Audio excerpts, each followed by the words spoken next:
ओम नमो भगवते वासुदेवाय। जन्माद्यस्य यतोऽन्वयादितरतश्चार्थेष्वभिज्ञस्वराट् तेने ब्रह्महृदायादिकवये मुह्यन्ति यतसूरयः। तेजो वारिमृदां यथा विनिमयो यत्र त्रिसर्गो मृषा धाम्ना स्वेन सदा निरस्तकुहकं सत्यं परं धीमहि। कृष्णाय वासुदेवाय हरये परमात्मने प्रणतक्लेशनाशाय गोविन्दाय नमो नमः। नारायणं नमस्कृत्य नरं चैव नरोत्तमं देवीं सरस्वतीं व्यासं ततो जयमुदीरयेत्। राधा दामोदर भगवान को जय। सम्पूर्ण धर्मानुरागी सज्जनवृन्दहरू, भक्तवृन्दहरू, दर्शकवृन्दहरू, हामी कार्तिक महात्म्य श्रवण गर्दै गर्दै आउने क्रममा आजको नयाँ भाग 31औं भागमा उपस्थित भएका छौँ र आज कार्तिक महात्म्य हामी समापन गर्दैछौँ।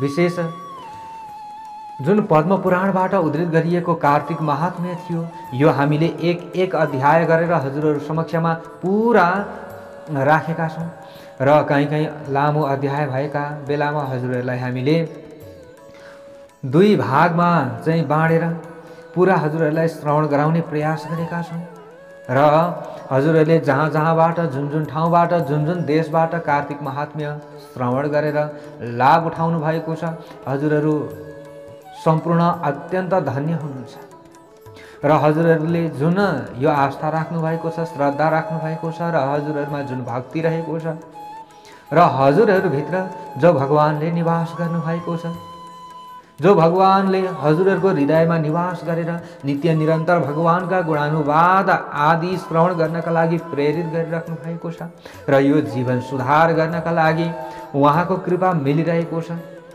उनै ईश्वरलाई, उनै प्रभु परमात्मालाई मेरो तर्फबाट जय श्री हरि, जय श्री राधे म भन्न चाहन्छु र सम्पूर्णमा ओम नमो भगवते वासुदेवाय म निवेदन गर्न चाहन्छु। विशेष हामीले श्रवण गर्दै थियौं कि भगवान श्री कृष्णजीले सत्यभामाजीलाई श्रवण गराइराख्नु भएको थियो र नैमिषारण्यमा भेला हुनुभएका सौनकादि 88,000 ऋषिहरूलाई सुतजीले जुन महात्म्य श्रवण गराइराख्नु भएको थियो त्यही महात्म्य हजुरहरू समक्षमा हामीले श्रवण गरायौं र नारदजीले पृथु महाराजजीलाई पनि यही महात्म्य श्रवण गराउनु भएको थियो भन्ने विविध प्रसङ्गहरू हामीले अगाडि श्रवण गरिसकेका छौं। कार्तिक महिनामा व्रत बस्नेवाला व्रतीको त स्पर्श मात्रले पनि, ती व्रतीहरूको त दर्शन मात्रले पनि, दर्शन गर्नेवाला व्यक्तिहरूको सारा पाप राशिहरू धुमिल हुँदै जाँदो रहेछ भन्ने कुरा पनि हामीले बुझ्यौं। भगवान श्री कृष्णजीले भन्नुभएको थियो त्यति मात्र होइन, जो भगवानका भक्त छन्, जसको शिरमा शिखा छ, काँधमा जनेऊ छ, वेद पाठ गर्दछ, जो व्यक्तिले भगवानको नित्य सेवामा रत जो व्यक्ति रहन्छन् भने उनीहरूको त दर्शन मात्रले पनि, उनीहरूको त स्पर्श मात्रले पनि, स्पर्श गर्नेवाला व्यक्तिको, दर्शन गर्नेवाला व्यक्तिको सारा पापहरू नाश भएर जान्छ अरे। हामीले जानेर पनि पाप गरिरहेका हुन्छौँ अरे, नजानेर पनि पाप गरिरहेका हुन्छौँ अरे। हामीले जानेर पनि पुण्य प्राप्त गरिरहेका हुन्छौँ अरे, अनजानमा पनि पुण्य प्राप्त गरिरहेका हुन्छौँ अरे। कति हामीलाई थाहा हुन सक्छ, कति हामीलाई थाहा हुन सक्दैन। भगवान श्री कृष्णजीले यसो भन्नुभएको थियो, व्यक्तिहरूले जानी नजानिकन पाप र पुण्य गरिरहेका हुन्छन्, त्यसैले हरेक हामीले गर्दै भन्दै आइरहेका कर्महरूमा पापहरू हुन सक्दछ। कसैका लागि राम्रो गरौँ भन्दा भन्दै पनि कसैको चित्त दुख्न सक्दछ, कसैको चित्त दुखाउनु पनि यो पाप हो। हो दर्शकवृन्दहरू, म राम्रो गर्छु सबैलाई भनेर जतिसुकै राम्रो गर्दाखेरि पनि कोही न कोही व्यक्तिहरूले आफूलाई नराम्रो देखिरहेका हुन्छन्। फेरि यो हो, म राम्रो काम गर्छु भनेर आफू अगाडि बढ्यो भने पछाडिबाट खुट्टा तान्नेहरू हुन्छन्। तर खुट्टा तान्नेहरूले उनीहरूले चाहिँ पापको दण्ड भोग्नु पर्छ नै पर्छ। र हामीले पनि राम्रो कर्म गर्दै जाँदाखेरि पनि कसैको चित्त बुझ्दैन, कसैको चित्त दुख्छ। अब हामीले चाहिँ हाम्रो व्यवहार निभाउँदाखेरि कति व्यक्तिहरूसँग राम्रो बोल्नु पर्ने होला, कति व्यक्तिहरूसँग रिसाउनु पनि पर्ने होला, होइन? त्यहाँ पनि त कहीँ न कहीँ पापहरू भइरहेको हुन्छ। त्यसैले दिनै पछि यस्ता पापहरूबाट हामी चाहिँ छुट्न सकौँ भनेर भगवानका गुणानुवाद आदिमा हामीले दिनको 15 मिनट, 1 घन्टा, आधी घन्टा कति हुन्छ यो हामीले छुट्याउनु पर्दछ। भगवानको सेवामा हामी लाग्नु पर्दछ, आफ्नो कर्म पनि गर्नु पर्दछ। फेरि व्रतै मात्रै बसेर भगवानको नामै मात्रै जपेर पनि हाम्रो जीवन चल्दैन नि। यो पनि हामीले विचार पुर्याउनु पर्दछ। किनभने हामी परिवारमा बाँधिएका छौँ, गृहस्थ धर्ममा हामी बाँधिएका छौँ। हामीले जुन लक्ष्य हो त्यो लक्ष्य पनि पुरा गर्नुपर्छ। परम लक्ष्य, परम उद्देश्य पनि हामीले पुरा गर्नुपर्दछ र उद्देश्य पनि हामीले पुरा गर्नुपर्दछ। उद्देश्य भनेको हाम्रो जुन कर्म रहेको छ यो हामी चाहिँ अब परिवारमा बाँधिएका छौँ। परिवारमा रहेका जो सदस्यहरू छन् उनीहरूको भरण पोषण पनि आफूले गर्नुपर्नेछ। यो हामीले गर्नै पर्ने कर्म हो। किनभने हामी गृहस्थ धर्ममा बाँधियौँ र कोही पनि घरमा चाहिँ सदस्यहरू अशक्त छन्, बिरामी छन्, अथवा उनीहरूले कुनै न कुनै माध्यमद्वारा कमाइ गर्न सक्दैनन् भने उनीहरूको भरण पोषण आफूले गरिएन भने पनि हामीलाई फेरि दोष लाग्छ। हो, सबैको कल्याण गर्नु पनि पर्नेछ र आफ्नो जीवन पनि सुधार गर्नुपर्नेछ। हामीले परम लक्ष्य, परम उद्देश्य हाम्रो के हो त भन्दा जहाँबाट हामी आएका छौँ त्यहाँ हामी जानु पर्दछ। त्यहाँ जानका लागि हामीले नि पापको काँडे तार बिचमा लाउनु हुँदैन। हामी जहाँबाट आएका छौँ त्यहाँ जानका लागि चाहिँ हामीले विभिन्न पापहरू गऱ्यौँ, कुकर्महरू गऱ्यौँ भने त्यहाँ जाने ठाउँमा बिचैमा काँडे तार लाग्दिन्छ कि, अनि त्यो काँडे तार पार गरेर कसरी जाने? त्यसैले काँडे तार नलागोस्, बाटामा काँडाहरू नहुन्, बाटो सफा होस् भन्नका लागि पहिले हाम्रो मन स्वच्छ हुनु पर्यो, हाम्रो व्यवहार सही हुनु पर्यो र हामीले सबैलाई समान दृष्टिले देख्दै अगाडि बढ्नु पर्यो। र हामीले यसरी सुधार गर्दै गर्दै गर्दै अगाडि बढिसकेपछि अवश्य पनि प्रभु परमात्माको कृपा पनि रहन्छ। हाम्रा दुःखहरू पनि नाश हुँदै हुँदै जान्छ। हामीले कर्म गर्नै पर्दछ। कर्म नगरिकन कसैका अगाडि आएर धेरै चाहिँ धन सम्पत्तिहरू थुप्रिँदैन। कसैका अगाडि पनि भगवान श्रीकृष्णजीले पनि भन्नुभएको छ, ए कर्म गर मनुष्य हो, कर्म गर, कर्म नगरिकन फलको मात्रै आशा गर्दछौ भने उद्योग नगर्ने व्यक्तिले कहिल्यै पनि लक्ष्मी प्राप्त गर्न सक्दैन। यदि उद्योग छोड्दछ भने ती व्यक्तिले जतिसुकै धन प्राप्तिका लागि चाहिँ इच्छा राखे तापनि कर्म गर्दैन भने इच्छाले मात्रै केही पनि हुँदैन। भगवानको म पूजा गरै गर्छु, मलाई चाहिँ धन वर्षिरहोस् भनेर पूजै मात्रै गर्दा पनि हुँदैन। पूजा गर्नुपर्दछ एक टाइममा, बिहान बेलुका हामीले पूजा गर्नुपर्दछ भगवानको।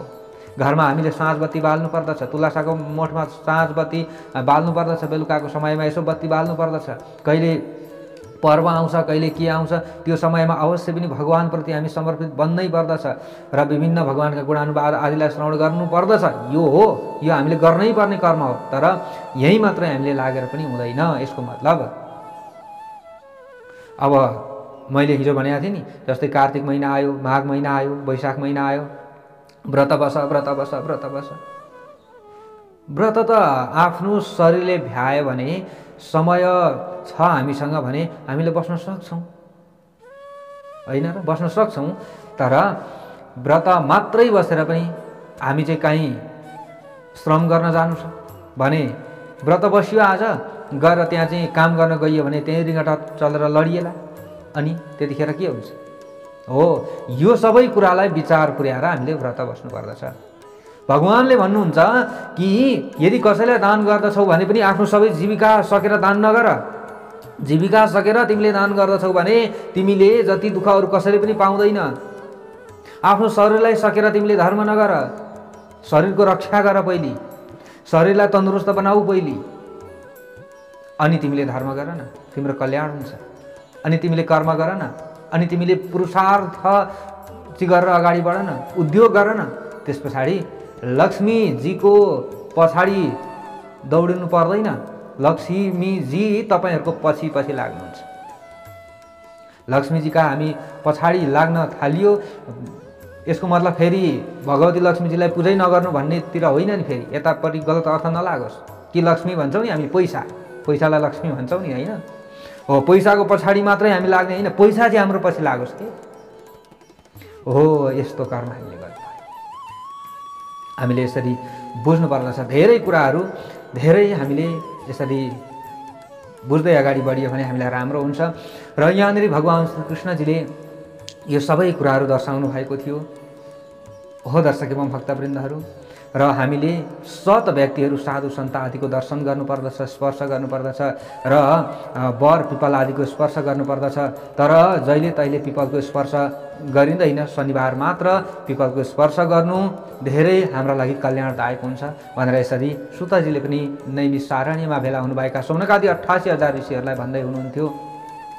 र सौनकादि 88,000 ऋषिहरूले पनि प्रश्न विविध गर्दै हुनुहुन्थ्यो। यस्तो कसरी भयो त? बर हजुरले साक्षात भगवान् भोले बाबाको स्वरूप हो भनेर भन्नुभयो, पिपल साक्षात भगवान् विष्णुजीको स्वरूप हो भनेर भन्नुभयो, र पलास साक्षात ब्रह्माजीको स्वरूप हो भनेर भन्नुभयो।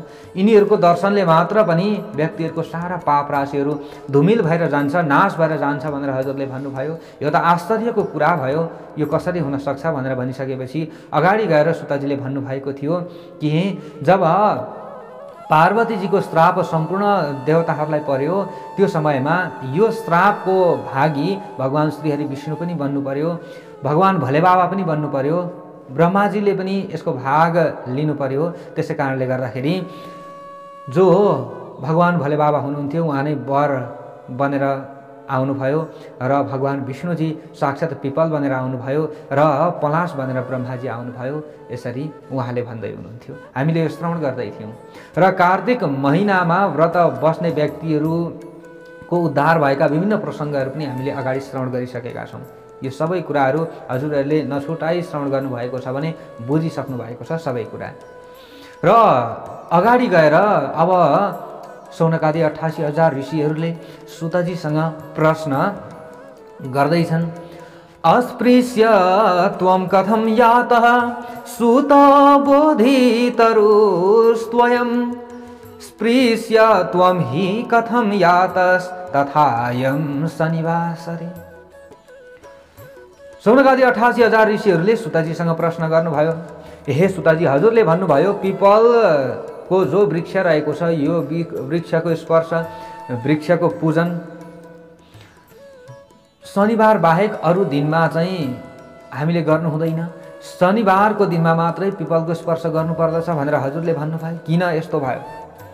यसको केही कारण त होला नि, त्यो बताइदिनु होस् न भनेर यसरी भन्नुभयो। भनिसकेपछि अगाडि गएर सुताजीले भन्नुहुन्छ, समुद्र मथनाद्यानि रत्नान्यापुसुरोत्तमः श्रियं च कौस्तुभं तेषां विष्णवे प्रददुः सुरः। सुताजी भन्नुहुन्छ, समुद्र मन्थन गरेर जो रत्नहरू देवताहरूलाई मिलेको थियो त्यसमध्ये देवताहरूले लक्ष्मीजी र कौस्तुभ मणिलाई भगवान् विष्णु सामु अर्पण गरेका थिए। भगवान् विष्णुजीलाई लक्ष्मीजी पनि प्रदान गरिएको थियो भने कौस्तुभ मणि पनि प्रदान गरिएको थियो देवताहरूद्वारा। जब विष्णु भगवानले लक्ष्मीजीलाई आफ्नी भार्या बनाउन तत्पर हुनुभयो त्यस पछाडि लक्ष्मीजी अलिकति थोरै दुखी हुनुभएछ। किन दुखी हुनुभयो अरे त भन्दा लक्ष्मीजीकी दिदी हुनुहुन्थ्यो जो ज्येष्ठा पनि भनेर हामीले भन्ने गर्दछौँ र अलक्ष्मी पनि भनेर भन्ने गरिन्छ। उहाँको विवाह भएको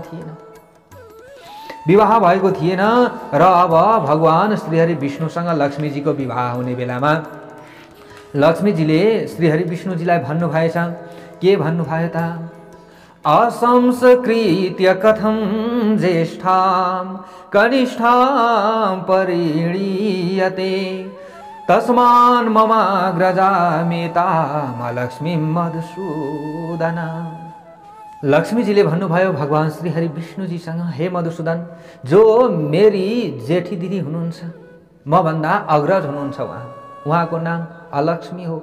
अलक्ष्मीको विवाह संस्कार नगरी हजुर म सानी बहिनीसँग कसरी विवाह गर्नुहुन्छ? सबैभन्दा अगाडि त जो मेरी दिदी हुनुहुन्छ उहाँको विवाह हुनु पर्यो नि। हजुरले पहिले मेरी दिदीको विवाह गरिदिनुहोस्, अनि मात्र म हजुरसँग विवाह गर्नेवाली छु, नत्र म कसरी विवाह गर्न सक्छु? यो नै प्राचीन नियम रहेको छ। हजुरले यति गर्नु पर्यो। अब अगाडि गएर सुताजीले भन्दै हुनुहुन्छ शौनकादि 88,000 ऋषिहरूलाई, इति तद्वचनं श्रुत्वा स विष्णुर्लोकभावनः। हे शौनकादि 88,000 ऋषि हो, जब लक्ष्मीजीले श्रीहरि विष्णुजीलाई यति भन्नुभयो, यति भनिसकेपछि अब श्रीहरि विष्णुजीले विचार गर्नुभएछ। भगवान विष्णुजीले यस्तो कुरा सुनिसकेपछि लक्ष्मीजीलाई अब प्रसन्न बनाउनु पर्यो, लक्ष्मीलाई प्रसन्न बनाउनु पर्यो, विवाह गर्नु छ। अब अलक्ष्मीको विवाह कोसँग गरिदिउँ त भनेर उहाँले सोच्नुभयो र उहाँले विचार गर्नुभएछ। उद्दालक नाम गरेका ऋषि छन्, यिनीसँग चाहिँ अलक्ष्मीको विवाह गरिदिनु पर्यो भन्ने विचार गर्नुभएछ। अनि उद्दालक ऋषिका छेउमा अलक्ष्मीजीलाई लिएर जानुभएछ। जो अलक्ष्मी थिइन्, ठुलो मुख गरेकी, उज्जवल दाँत भएकी, वृद्धको समान शरीर भएकी र फाटेका ठुला ठुला राता राता आँखा गरेकी, रुखो शरीर भएकी र केश भएकी जो अलक्ष्मी थिइन्। धर्मवेत्ता जो उद्दालक मुनिले अलक्ष्मीलाई देखिसकेपछि ठिकै छ, श्रीहरि विष्णुजीले जुन आग्रह गर्नुभएको छ म यो आग्रह स्वीकार गर्नेछु। हे भगवान, तपाईँले भनेको कुरा म काट्न सक्दिनँ, त्यसैले म विवाह गर्नेछु भनेर उहाँले स्वीकार गर्नुभयो। भगवान श्रीहरि विष्णुको वचनलाई उहाँले मान्नुभयो र आफ्नो आश्रममा लिएर जानुभएछ। को उद्दालक ऋषिले, कसलाई? अलक्ष्मीजीलाई। हेर्नुहोस् है, जो लक्ष्मीजीकी दिदी हुनुहुन्छ, जहाँ आश्रममा लिएर जानुभयो। अब आश्रम त उहाँको कस्तो थियो? उहाँ त जहिले भगवानका लागि पूजन गर्नेवाला हुनुहुन्थ्यो, भगवानको पूजा गर्नुहुन्थ्यो, उहाँले हवन गर्नुहुन्थ्यो। हवनको पवित्र धुवाँले सुगन्धित त्यहाँ वातावरण थियो, वेद ध्वनिले गुन्जिरहेको आश्रम थियो, मनोहर आश्रम थियो। त्यो आश्रममा पुग्ने बित्तिकै जो अलक्ष्मी थिइन्, ज्येष्ठा थिइन्, अत्यन्त दुखी भइछन् र भन्न लागिछन् उद्दालक ऋषिसँग, नहि वासुनुरूपोऽयं वेदध्वनियुतो मम न चागमिष्ये भो ब्रह्मन् नयस्वान्यत्र मां ध्रुवम्। हे ब्रह्मन्, म यस आश्रममा बस्न सक्दिनँ। यहाँ त वेद ध्वनि हुँदैछ, अतः यो आश्रम मेरो लागि रहन योग्य छैन। म आउँदिनँ, म यो आश्रममा जाँदिनँ, मलाई चाँडै नै अर्को कुनै पनि ठाउँमा लैजानुहोस्। हेर्नुहोस् है, अलक्ष्मीले त यसो पो भनिछिन्। अब यो सुनेर उद्दालक मुनिले, जो अलक्ष्मीलाई चाहिँ दरिद्रा पनि भनेर भन्ने गरिन्छ, दरिद्र भन्छौँ नि हाम्रो घरमा चाहिँ, गरिबी दरिद्रता, र लक्ष्मी भन्छौँ, लक्ष्मी धन सम्पत्तिलाई पनि लक्ष्मी हामीले यसरी भन्छौँ। दरिद्रता, हेर्नुहोस् है, अब जो अलक्ष्मी थिइन्, यस्तो कुरा चाहिँ जो उद्दालक मुनिले सुन्नुभयो। सुनिसकेपछि उहाँले भन्नुभएछ, कथं नायासि कान्ते वै वर्तते सम्मतं तव योग्या च वसतिः का भवेत् च वदस्व तत्। मुनिले भन्नुभयो, हे कान्ता, तिमी यहाँ किन आउँदैनौ? यो आश्रमभित्र किन पस्दैनौ? किन जाँदैनौ? यो स्थान किन योग्य छैन त्यो कुरा मलाई भन। भनिसकेपछि अब अगाडि गएर ज्येष्ठाले भन्न लागिन्, जो अलक्ष्मी थिइन्, अलक्ष्मीले भन्न लागिन्, वेद ध्वनिर्भवेद्यस्मिन् न तिथिनां च पूजनं यज्ञदानादिकं वापि नैव तत्र वसाम्यहम्। अब हेर्नुहोस् है, हाम्रो घरमा दरिद्रताको वास हुन्छ कि हुँदैन होला? हाम्रो घरमा दरिद्रताको वास नहोस् भन्नका लागि हामीले के गर्नु पर्दो रहेछ? हाम्रो घरमा के भयो भने चाहिँ हाम्रो घरमा दरिद्रता भित्रँदो रहेनछ, अलक्ष्मीजीको वास हुँदो रहेनछ। अलक्ष्मीको भनेर हामीले भन्ने गर्दछौँ नि, ज्येष्ठाको वास नहुने रहेछ। जहाँ अलक्ष्मीको वास हुँदैन त्यहाँ मात्र लक्ष्मीजीको वास हुन्छ भनेर पनि भनिन्छ। तर अब यहाँनिर हामीले सुन्दै जाउँ है, अरू के पनि हुन्छ यहाँनिर। र यहाँ धेरै कुराहरू छन्। जहाँ लक्ष्मीजी बस्नुहुन्छ त्यहाँ अलक्ष्मीको चाहिँ स्थान रहँदैन अरे। अब लक्ष्मीजी त कहाँ बस्नुहुन्छ? जहाँ वेद ध्वनि गुन्जिन्छ, जहाँ साधु सन्त आदिको सम्मान हुन्छ, ब्राह्मण आदिको सम्मान हुन्छ, यहाँनिर लक्ष्मीजी प्रसन्न बन्नुहुन्छ। तर अब अलक्ष्मीले यहाँनिर के भन्दैछिन् त? दरिद्रताले। हेर्नुहोस्, जहाँ वेद ध्वनि हुन्छ, अतिथिहरूको पूजन तथा दान यज्ञ आदि हुन्छ, म त्यहाँ रहन सक्दिनँ। त्यो ठाउँ त मेरो होइन, त्यहाँ त मेरी बहिनी रहने हो। जहाँ पति पत्नीमा अति अनुराग छ, अरू पितृ तथा देवताहरूको जहाँ पूजन हुने गर्दछ त्यहाँ म रहन सक्दिनँ। जहाँ उद्यमी, नीति कुशल, धर्मात्मा, प्रियवादी, अरू आफूभन्दा ठुलाको चाहिँ आदर गर्नेवाला व्यक्तिहरू छन्, त्यो स्थानमा म रहन सक्दिनँ। अब यहाँ हेरौँ है त, हाम्रो घरमा दरिद्रता नभित्रियोस् भन्नका लागि, लक्ष्मीजीको वास होस् भन्नका लागि हामीले यो सबै कुराहरूलाई बुझ्न सक्दछौँ। जहाँ दिन रात स्त्री पुरुषमा लडाइँ हुन्छ, अरू जुन स्थानमा अतिथिहरू निराश भएर फर्किन्छन् त्यो स्थान मात्र मेरो स्थान हो, मेरो त्यहाँ रति रहन्छ। जहाँ वृद्ध सत्पुरुष र मित्रहरूको अनादर हुने गर्दछ, जहाँ निष्ठुर बाणी बोलिन्छ, त्यहाँ म नित्य रहन्छु। त्यहाँ दरिद्रताले वास गर्ने रहेछ। दुराचारी तथा अर्काको धन चोर्नेहरू र परस्त्रीगामी प्राणीहरू जहाँ रहन्छन् म त्यहाँ रहन्छु।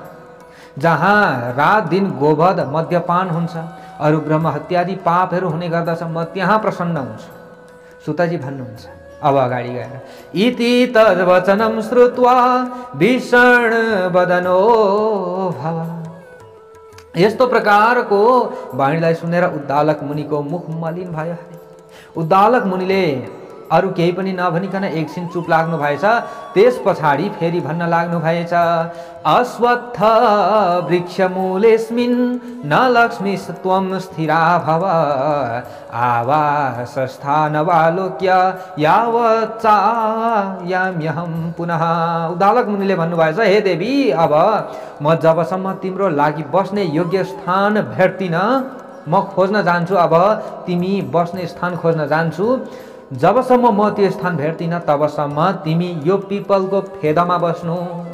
अब हेर्नुहोस् है, यहाँ उद्दालक मुनिले भनिदिनु भएछ, अब तिमी पिपलको फेदमा बस्नु। जहिले तिमी पिपलको फेदमा बसिराख्नु है त, म फर्केर नआइन्जेलसम्म। यसरी भनेर उद्दालक मुनि लाग्नु भएछ। सुतजीले भन्दै हुनुहुन्छ, उद्दालक मुनिले अलक्ष्मीजीलाई पिपलको स्थान दिएर त्यस पछाडि उहाँ हिँड्नुभयो। धेरै समयसम्म प्रतीक्षा गर्दा गर्दा गर्दा पनि पति नआएपछि अब यी अलक्ष्मीले दरिद्राले अब एकदम चिन्तित भएर रुन लागिछन्, कराउन लागिछन्, चिच्याउन लागिछन्। यो चिच्यावट जुन रोएको आवाज वैकुण्ठमा रहेकी जो अलक्ष्मी कि बहिनी हुनुहुन्थ्यो को लक्ष्मीजी, उहाँले सुन्नु भएछ। व्याकुल भएर विष्णु भगवानसँग अब लक्ष्मीजीले भन्न लाग्नु भएछ। लक्ष्मीजीले भन्नुभयो, साच ममाग्रजा ज्येष्ठा भरतृ त्यागेन दुखिता। हे कृपालु, हे प्रभु, मेरी जेठी दिदी दरिद्रा पतिले त्यागेर अत्यन्त दुखी भइरहेकी छिन्। आजसम्म पति उनले फेरि पाइनन्। पतिले पिपलको फेदमा राखेर उनी हिँडिसकेपछि उद्दालक मुनि आजसम्म फेरि फर्केर आउनु भएको छैन। यदि म हजुरकी प्यारी पत्नी हुँ भने उसलाई आश्वासन दिन हजुर जानुहोस् भनेर यसरी भगवतीजीले लक्ष्मीजीले प्रार्थना गर्नुभएछ। अब अगाडि गएर सुताजीले शौनकादि 88,000 ऋषिहरूलाई भन्दै हुनुहुन्छ, जब यसरी लक्ष्मीजीले श्रीहरि विष्णुजीलाई बिन्ती गर्नु भइसकेपछि तपाईँ गएर मेरी दिदीलाई अवश्य पनि दुःखको हरण गरिदिनुहोस् भनेर यसरी प्रार्थना गरिसकेपछि यो प्रार्थनालाई सुनेर भगवान श्रीहरि विष्णुजी तुरुन्त गरुडमा चढ्नु भएछ र लक्ष्मीजीलाई पनि साथमा राखेर जहाँ दरिद्रा रोइरहेकी थिइन्, पिपलको फेदमा आँसु बगाइरहेकी थिइन्, करुण क्रन्दन उनले गरिरहेकी थिइन्, रोइरहेकी थिइन्, त्यहाँ आउनु भएछ र आएर भगवान श्रीहरि विष्णुजीले भन्न लाग्नु भएछ,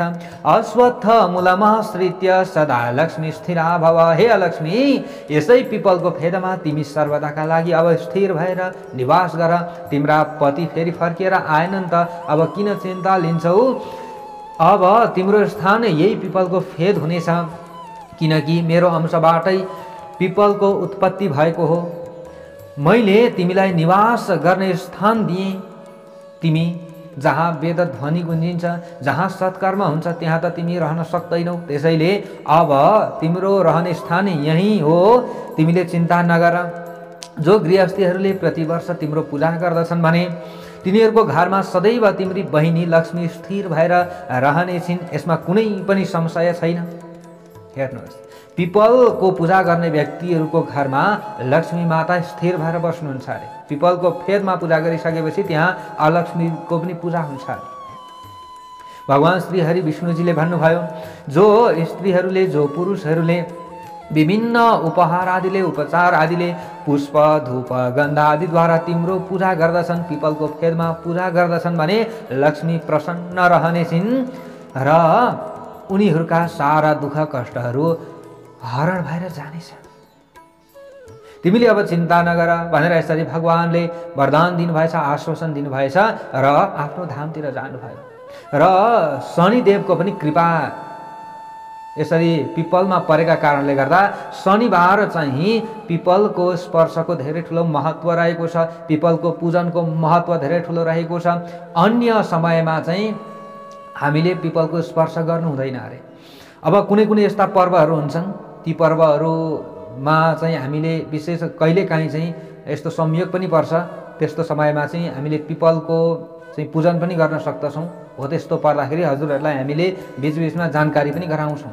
कोही कोही बेला शनिबारदेखि अन्य बारहरूमा पनि चाहिँ हामीले पूजन गर्नुपर्ने अवस्थाहरू पनि आउन चाहिँ, तर पनि यहाँनिर भनियो कि शनिबार मात्र पिपलको स्पर्श गर्नुपर्दछ। अन्य बेला चाहिँ अलक्ष्मीजीको हामीलाई कृपा भयो फेरि भने शनिबारदेखि अरू बारमा हामीले पूजा गरियो भने चाहिँ अलक्ष्मीको कृपा हुन्छ अरे र हाम्रो घरमा दरिद्रता भित्रन्छ अरे। त्यसैले पनि हामीले शनिबार मात्र पिपलको स्पर्श गर्नुपर्दछ अरे, यसरी भनिएको छ। यहाँनिर शास्त्रमा यसरी उल्लेख गरियो। सुतजीले अगाडि गएर भन्दै हुनुहुन्छ, श्रीकृष्णजी र सत्यभामा र पृथु र नारदको संवाद भएको जुन प्रसङ्ग थियो, यो प्रसङ्ग मैले पनि हजुरहरूलाई श्रवण गराएँ भनेर नैमिषारण्यमा भेला हुनुभएका शौनकादि 88,000 ऋषिहरूलाई यसरी भन्नुभयो। अब अरू के सुन्ने इच्छा छ त्यो भन्नुहोस् भनेर यसरी सुतजीले भन्नुभयो। त्यस पछाडि सुतजीको बाणी सुनेर शौनकादि ऋषिहरू अत्यन्त प्रसन्न भएछन् र उनीहरू अवाक रहेछन् र शान्त चित्त उनीहरूको भएछ। र अब बदरी नारायण सबैजना त्यस पछाडि बदरी नारायण भगवानको दर्शन गर्नका लागि लागेछन्। अब हामी प्रसन्न भयौँ, हजुरले हाम्रो आँखा खोलिदिनु भयो, हजुरले हामीलाई दिव्य ज्ञान दिनुभयो, हामी माथि भगवानको कृपा अवश्य पनि रहने नै छ, हजुरको वचन सत्य हुनेछ भनेर यसरी अत्यन्त प्रसन्न भएर बारम्बार सुतजीलाई धन्यवाद दिँदै दिँदै उनीहरू सबै बदरी वनतर्फ लागेछन्। जो पनि प्राणीहरूले कार्तिक महात्म्यलाई मात्र श्रवण गर्दछ भने अथवा श्रेष्ठ मनुष्यहरूलाई उनीहरूले सुनाउँदछ अथवा आफूले सुन्दछ भने उनीहरूका सारा पाप राशिहरू धुमित भएर जान्छ अरे। सारा पापहरूबाट उनीहरू मुक्त भएर भगवानको सायुज्य मुक्तिलाई उनीहरूले प्राप्त गर्न सक्दछन् अरे। य इदं शृणुयाद्वापि श्रावयेद्वा नरोत्तमान् सर्वपापैः प्रमुच्येत विष्णु सायुज्यमाप्नुयात्, यसरी भनिएको छ। यहाँनिर यसरी नैमिषारण्यमा सुतजीले शौनकादि 88,000 ऋषिहरूलाई श्रवण गराउनु भएको थियो कार्तिक महात्म्य। र भगवान श्री कृष्णजीले पनि सत्यभामाजीलाई श्रवण गराउनु भएको थियो। हामीले पनि हजुरहरूलाई श्रवण गरायौँ र यो वर्षको कार्तिक महात्म्य हामीले सक्यौँ। अब हजुरहरूलाई बीचबीचमा विभिन्न व्रत पर्वहरू आउँछन्। यी व्रत पर्वहरूमा चाहिँ हामीले के गर्ने कसो गर्ने तिनीहरूको पनि हामी जानकारी दिँदै जान्छौँ। हजुरहरूले विशेष ओम टिभी नेपालबाट पनि यो जानकारीहरू प्राप्त गर्न सक्नुहुन्छ।